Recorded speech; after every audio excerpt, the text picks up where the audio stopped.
Hey, okay, we are in, I think, week like 11 billion of staying at home. That sounds about right. That feels accurate, right? And last week, my big kids wanted to stay up late watching movies, the kind of movies where there's like elves and hobbits and swords. So it's the kind of movie where we have to put the younger kids to bed first and then we turn it on and the older kids stay up late watching movies. So we did that all together last week. It was super fun, hanging out with the big kids and watching the swords and the things. And what I learned from that was if you stay up until late o'clock with your big kids watching movies, the next morning, it does not matter if you get up early or if you sleep till noon, you are going to be useless in the morning either way. So you really might as well sleep in because like nothing's happening the next morning after staying up late to watch those movies. So that was last week. This week, the big kids are still going with movies because there's so many movies in the world. And it occurred to me that for them, this might be the season they remember as that time we watched all the movies for all the days in a row. That could be. Or it could be that they'll remember this as the season that mom and dad said yes literally every time we asked to bake cookies, right? You want to bake cookies, you want to make brownies. We're like, okay, you go for it. Sure, why not? And so they might remember it that way, right? It could be like the season of movies, or it could be the season of cookies, or it could be something totally else. I don't know how they're gonna remember this because that's not up to me. I'm not actually in control of that. This season has been one of realizing over and over and over again all the things we're not in control of that we maybe thought we were before this. We weren't, right? But we maybe thought we were, and we used to spend our energy trying to control these things that were never actually ours to control. And that's okay that we've realized like, oh, hey, not actually in control of all that because we still are in charge of a whole bunch of things, right? Within the parameters of your daily life, you have all kinds of choices that you actually are in charge of, that you get to decide for yourself what you're gonna do and how you're gonna feel about stuff. But what I'm noticing more and more is that we're not in charge of everything, right? Just like we weren't in control of everything, we're still not in charge of everything in the sphere of our daily lives. And the more we try to be in charge of stuff that's not actually ours to be in charge of, when we do that, we make ourselves a little bit miserable, and we might be making the people around us a little miserable too. So I wanted to talk about 3 things today that we are super not in charge of, so we can just let those go. Okay, and the first one is we are not in charge of how anybody else thinks about this time or feels about this time or experiences this time. Okay, so we're actually not in charge of what anybody else thinks or feels or experiences ever, but let's talk about right now. I'm hearing so many of us, and even me, say, what I want my kids to remember from this time is this, or the thing I really want is for my kids to just feel this right now, which are great intentions, but we're not actually in charge of that, right? I could have 2 kids experiencing the exact same thing right now, and one of them might be like, this is the best thing ever. We're all at home all the time and there are cookies. And the other one might be like, this is the worst thing ever. We're at home all the time and there are just cookies all the time, right? Because they get to filter that through their own experience and understanding and their own personality, and they get to make the meaning that makes sense to them, right? They get to decide what it means. I just get to decide what I'm bringing to the table here. So I'm totally not in charge of what my kids take away from this. I'm not in charge of how they're feeling or what they're thinking or what they're experiencing. But what I am in charge of is how I'm showing up for them, right?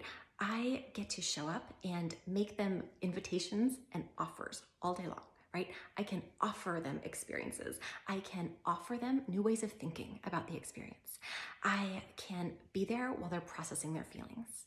And I can trust that they can process their feelings, right? I trust them to feel their feelings, and I trust that they'll come out on the other side of that okay.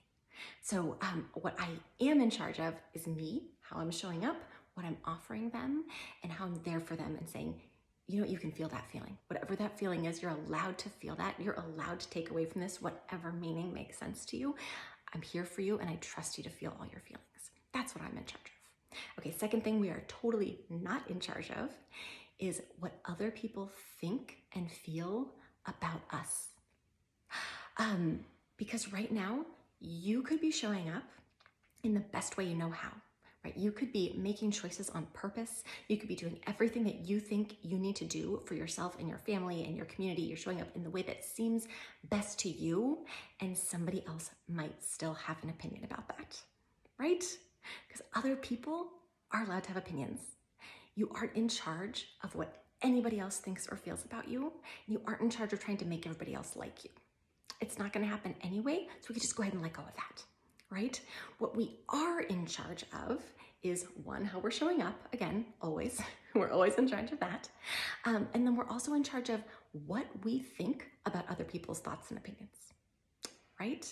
Like if I'm doing the best thing I can do and somebody over here still has an opinion and thinks I should be showing up differently, I get to decide if I think, oh, yes, I'm gonna make it my life's work to show up in a way that they like better. I could. Or I could choose to think, you know what? That's their thought or opinion, and they're allowed. They're allowed to have that. They can just have that opinion all day long if they want to. And I'm gonna be over here and I'm gonna have my thoughts and opinions, and I'm gonna keep doing what I need to do, right? That's my choice, how I think about that and what I choose to do based on what I think about that. That's what I'm in charge of. Okay, the third thing we are totally not in charge of is doing all these things perfectly every time. We're totally not in charge of being perfect. I kind of wish we were, because that would be so much easier, right? If you're perfect, you don't make mistakes. If you're perfect, nothing ever goes wrong, right? But we're not. We're not in charge of being perfect because we're human, and humans are not perfect, which is such a bummer, but it's true. So that's not what we're in charge of. We're not in charge of getting it right every time, but we are in charge of coming back to the truth when we realize, oh, I was trying to be in charge of my kids' feelings again. Sorry guys, that's yours. You're allowed to feel what you feel. I'm here for you. I'm here for you while you process that. Okay, you're gonna realize over and over again, oops, maybe I was stepping into something that was not mine to be in charge of, but I could step back and try again. I wanna read you something from Permission Granted about this, because this is where I got to work through all my thoughts about not being perfect. So I wanted to just remind you, this is really what we're in charge of, guys. It says, you were made to be the person you are, and the person you are, the self you are underneath everything else, your true self is good. That's the truth about you, and that's the truth about me. The truth does not include being perfect. I was following a map that was supposed to get me there, but perfect isn't even a place I can go. The search for perfect is a road with no destination, and I want to get somewhere. I want to get to the place where I can hear the voice of love without a bunch of other noise getting in the way. The road to get there looks like showing up, being your real self, and making space for all the other travelers along the way. And that's what we're in charge of, sweets. We are in charge not of being perfect, but of being real. And that we can do all day long, right? Okay, not in charge of being perfect, just in charge of being real.